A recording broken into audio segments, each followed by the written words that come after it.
The pathway to healing is through the subconscious mind.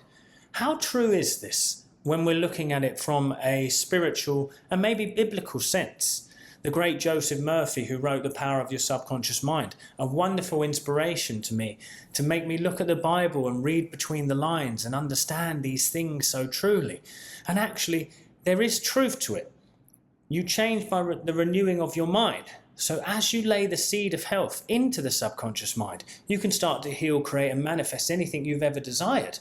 Now, it's so possible for you to create all things in your life once you believe it to be so. That which you believe is already yours, so it shall be.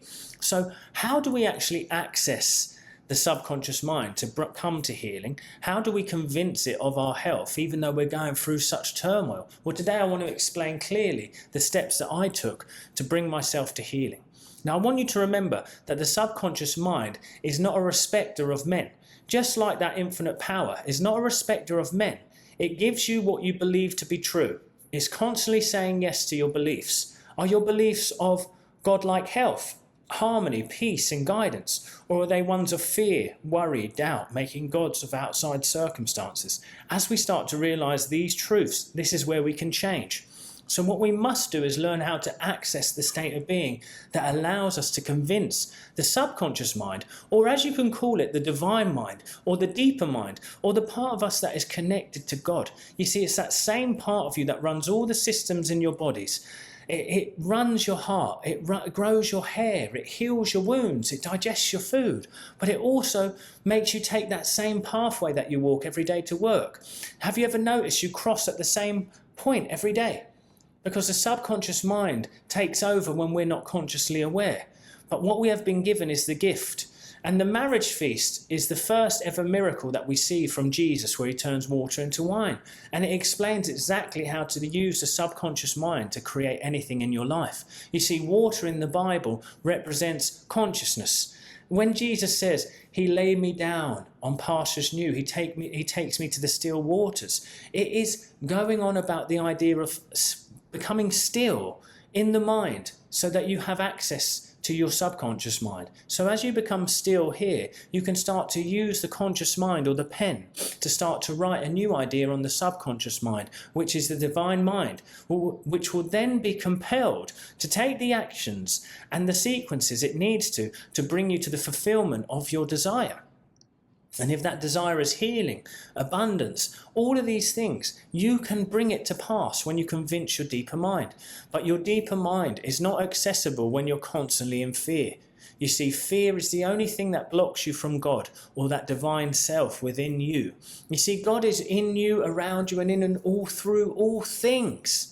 But what we don't understand is how to access it and direct that divine power to our greatest good. Now, it wants to give you good, but it can only give you what you believe. So what we must do is learn to still ourselves. Be still and know that I am God. Find stillness in the chaos. And you do that with using the body. You see, the body is the ultimate representation of your subconscious mind. If you are sick, if you are unhealthy, if you are not well, you see, I've even got a cold today. I know exactly where it comes from because I overexerted myself by taking 4 children alone on a holiday with some other parents. But what's happened is I was on alert the whole time, and I'm usually quite peaceful, but having the responsibility of my own children and other people's children didn't allow me to relax. So what happened? The system went out of balance and I got a cold. This is what happens. So I need to bring the system back to balance first before it can go into healing. Now, I'm not concerned about a cold because I know my body knows how to heal it. So I've already surrendered and my body is going through the processes right now to bring the healing around. But if you are suffering with something that seems uncurable, or you just seem in such dire loss, in such dire straits, then, my friends, this one's for you. So all you need to do is recognize that fear is something that's on you, not something that is you. Your body is telling you what you truly believe. It's like your lie detector. It shows you what your subconscious mind believes. So every time you have a symptom or an issue, does your body react? Is your body reacting to the fact that you had this bill? Is your body reacting to this client saying no? Is your body reacting to the physical symptom? Is it reacting to a circumstance? It's telling you what you believe about that circumstance. So the first thing is to go to the stillness. Now, Neville Goddard, Joseph Murphy and some others would have called it the state akin to sleep. Now, I found that one a hard one to get into. So I started to create the relax, release, re-intend method, where you start to relax physically, get to the place of peace. So you start to observe what's going on inside of you. You ask yourself, who is it inside of me that even notices these feelings? That's brilliant. So now it allows you to become the observer, detach back and not make any judgment. You see, that awareness in you is like the spark of the divine. That's how you start to access the subconscious mind, by becoming aware first. Now that awareness is like a light that shines on the darkness which is going on inside of your body. Now you can detach back. Now you can observe, then you relax, okay? From here, that energy is going to leave, but this leaves a pathway for you to create a new idea. Now, this new idea changes you. You're empowered by the renewing of your mind, my friends. So you start to renew yourself or shift into the identity of health. You start to believe in health over fear. You start to believe in abundance over lack. And so you start to claim it. So you use divine truths like God is the true source of my supply. All my needs are met now and forever. God is forever blessing me, advancing me, helping me to move forward in life. I now believe in the true power of God working through my subconscious mind, going through my nervous system, bringing me back to peace and balance. As I find peace and balance within me, now I know that God comes into my body. For my body is the temple of God, and God knows exactly what to do. God only knows health. God only knows harmony. My body knows how to heal. I will not allow myself to get in the way.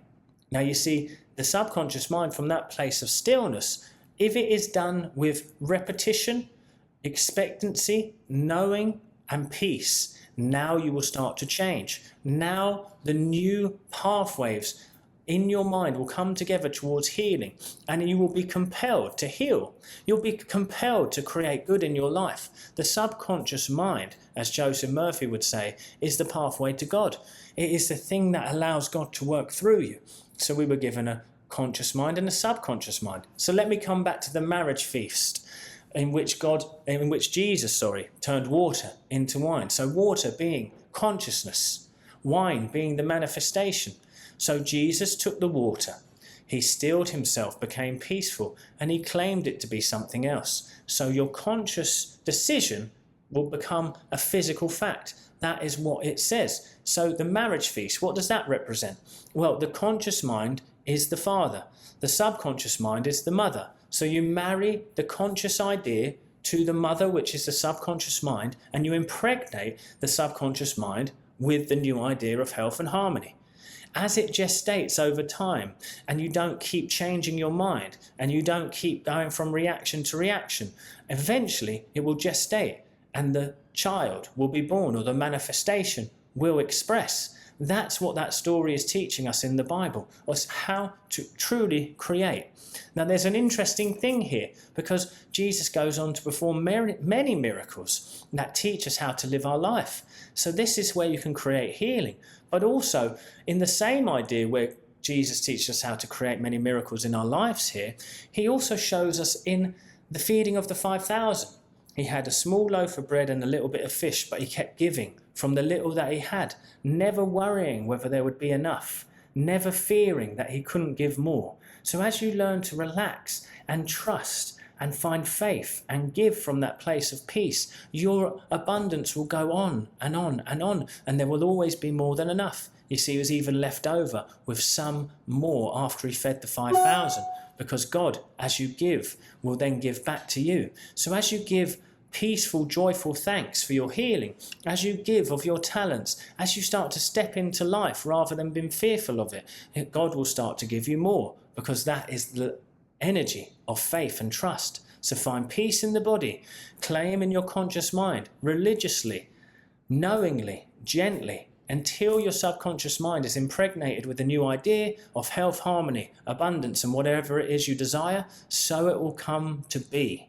This is what I know for sure. This is what changed my life. If you found this helpful, guys, give me a comment down below saying, I now lay the seed of health in my subconscious mind. And I'll see you at the next one, guys.